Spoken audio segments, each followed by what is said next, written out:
Günümüzdə ən çox müraciət olunanların arasında valideynlərin biri rəhmətə getmiş və yaxud ayrılmış uşaqlarda olan psixoloji narahatçılıqlar daha çox yer tutur. Əsasən bu tip uşaqlarda hansı psixoloji narahatçılıqlar ortaya çıxır? Stressə davamsız olurlar, özgüvənləri əksik olur, həyəcan təşviş pozuntuları olur, davranış pozuntuları olur və burada müəyyən məqamları valideynlərin nəzərinə çatdırmaq lazımdır ki, əgər valideynlər ayrılıbsa, bunu ilk öncə uşaqlara düzgün şəkildə, onların başa düşə biləcəyi şəkildə izah etmək lazımdır. Uşağa yalan demək olmaz. Yalandan digər valideyni pisləmək olmaz. Çünki o artıq yeniyetməli perioduna çatanda özü axtaracaq, araşdıracaq və düşünəcək ki, anam və yaxud da ki, atam mənə uşaq ikən mənə yanlış demişdi, yalan demişdi. Və artıq aqressiyası başlayacaq həmin valideynə qarşı. Onun üçün də mütləq şəkildə valideynlər ayrılarkən ilk öncə uşaqlara bildirməlidirlər ki, biz ər və arvad olaraq ayrılırıq, biz valideyn olaraq ayrılmırıq. Və çalışmaq lazımdır ki, ata və ana üzərinə düşən vəzifəni layiqincə yerinə yetirsin. Yəni, belə deyək, təyin olunmuş müəyyən müddətlərdə ana və ata birgə uşaqla zaman keçirsə daha yaxşı olar. Çox vaxt valideynlərin bir-birinə qarşı olan aqressiyası uşaqların üzərində həll etməyə çalışırlar. Sanki uşaqları qurban edirlər bu vəziyyətdə və uşaqları söz çatdırmaq, xəbərçilik etməyə yönəldirlər. Məsələn, get ataya bunu de və yaxud get anaya onu de kimi ifadələr səsləndirərək uşaqları xəbərçiliyə yönləndirirlər və artıq uşaq düşünür ki, birindən digərinə xəbər çatdırmaq və yaxud birinin mənim yanımda hansısa sirrini deyib digərinə gedib məndən soruşanda demək daha yaxşı əlamətdir. Çünki valideynləri bunu ona vadar etdikləri üçün onu yaxşı xüsusiyyət kimi görür və artıq onu da vurğulamağa başlayır və xarakterinə çevrilməyə başlayır.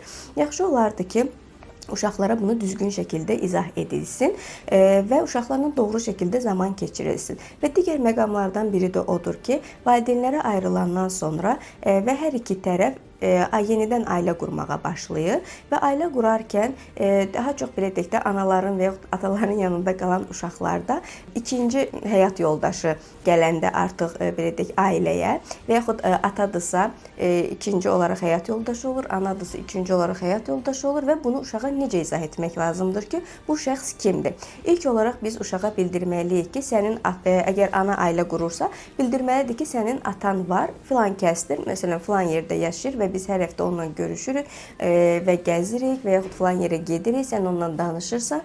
Amma bu şəxs mənim ikinci həyat yoldaşımdır. Yəni, sən buna əmi, dayı, yəni necə istəyirsənsə elə səslənə bilərsən. Və həmin şəxs də uşağa qarşı çox diqqətli olmalıdır. Və bir nüansı xüsusən diqqətinizə çatdırım ki, yəni bu nüansda biz uşağa xüsusi həssas davranmamalıyıq. Çünki uşaq fikirləşəcək ki, mənim zəif nöqtəm var və mənlə daha çox mehriban danışırlar. Mən nə istəyirəmsə edirlər və artıq uşaqda davranış pozuntusu ortaya çıxmağa başlayır. Biz həmin uşaqları digər atalı, analı uşaqlardan fərqləndirməməliyik. Çünki o fərqi özündə hiss etsə, daha çox psixoloji narahatçılıqları ortaya çıxmağa başlayacaq.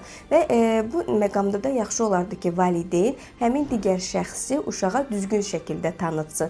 Əgər valideyn uşağa bildirmirsə atasından və yaxud ata bildirmirsə anasından ayrıldığını və ailəyə digər şəxs, üçüncü şəxs daxil olursa, artıq uşaqda sual yaranır ki, o kimdir? Və əgər uşağa bildirilir ki, sən buna ana deyəcəksən və yaxud sən ona ata deyəcəksən, artıq uşaqda böyük bir sual yaranır ki, mənim 2 dənə atam mı və yaxud 2 dənə anam mı var?